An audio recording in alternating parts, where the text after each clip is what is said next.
Yes. So a couple of thoughts. By the way, if you want to see, look where the massive inflation is in America. It's in healthcare, government subsidy, and it's in university education. Massive subsidy.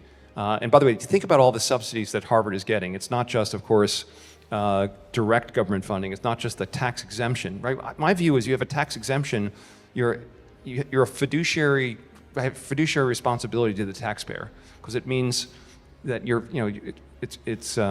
it's being paid for.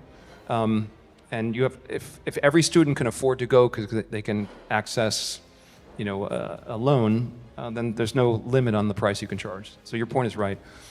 That being said, I think we should have, I think it makes sense to have some government involvement in student lending, but I would do the following. I would require the university to be the first loss lender. So imagine a 100,000 student loan. The university has to be the credit support. They've got to be the junior most $10,000 or $15,000 of the loan. And then they have to be very thoughtful, right? Because they lose the first dollar if the student can't repay.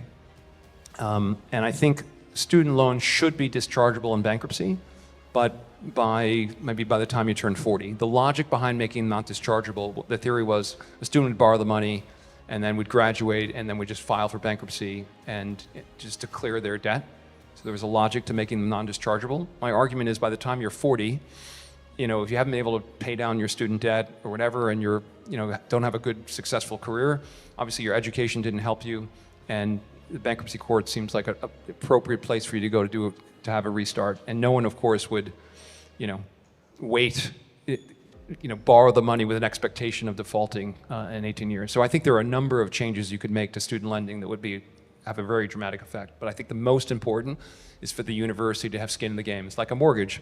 The university should be the equity investor, and fine, let the taxpayer be a senior lender to the students. And that would immediately discipline what's going on in terms of how resources are being allocated, and all of a sudden the university is going to say, okay, you're going to major in this, you're going to major in gender studies, explain to me how you're going to repay the loan. So that would be my suggestion.